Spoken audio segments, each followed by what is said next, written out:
If your coach coaches you, coaching can coach coaching coach. You can coach others to coach, but you can't coach a coach.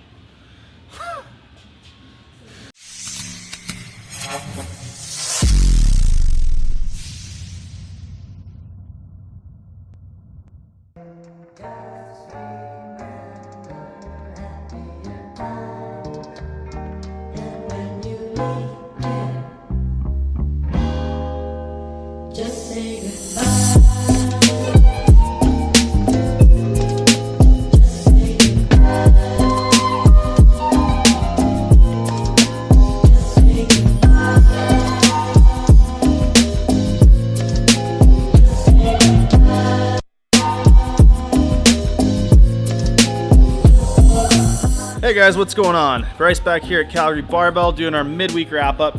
Just finished training this morning. This week so far has been awesome. Monday went really well. Did some lunges, get everything firing and all that kind of good stuff. And then I got into my bench shirt and worked up to 190 kilos, which is 419 pounds for 3 singles, touched and pressed. Doing that once would have been a PR. Doing that 3 times was pretty cool.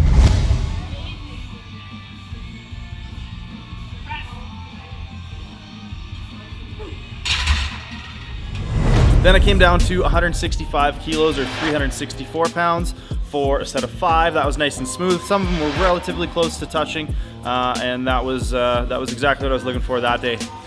Day 2, did some deadlifts, worked up, did some volume at 225, which is about 496, 6 sets of 5 there. Then did some 2-count pause bench, 167.5 kilos again.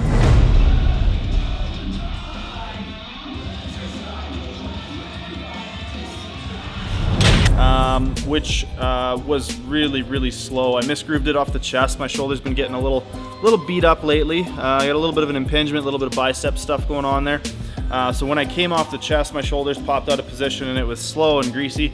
But when I came down to do my volume, I hit 152, same as last week for triple.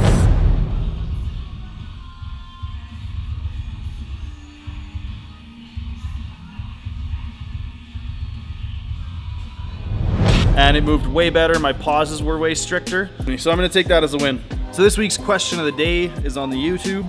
Comes from Bjorn Bondemark. So he asked, what's your take on online strength programs such as Chico? Have you ever followed one of these standardized programs? How and what is the biggest difference and benefits from having an actual coach or trainer? All right, so to tackle that one, I did a little bit of Chico, however you pronounce it, for a short period of time, but I believe that program specifically, you need to have all the pieces in place and you need to run probably a 20-week cycle for it to be as effective as it can be. Back in the day, I did 5-3-1. When I first started, I had a hell of a lot of success with that. I believe it was the 5-3-1 for powerlifting template, where you're doing heavy singles every other week, I believe. But anyways, I put like 100 pounds on my squat, 100 pounds on my deadlift, but the bench volume just wasn't enough for me, so my bench climbed like 5 or 10 pounds throughout the course of 3 or 4 months. But my squat and my deadlift just skyrocketed.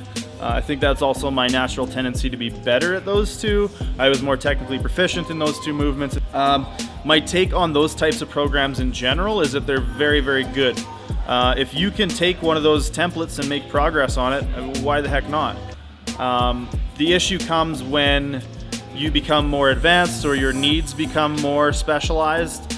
For example, for me, I need to do high intensity, high volume, high frequency on my bench press. I need to have all those things in place, otherwise my bench just doesn't progress. So in order to tailor a program like that I think is where the benefit of having a coach or a trainer comes in.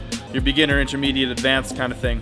I believe for each of those levels, the programming can be / should be slightly different. I think beginners can benefit a lot more from lower intensity, lower volume, and lots more skills practice, because I think a lot of the adaptations you're going to see out of a beginner are going to be related to neural adaptation and to improving your technique, improving your efficiency, etc.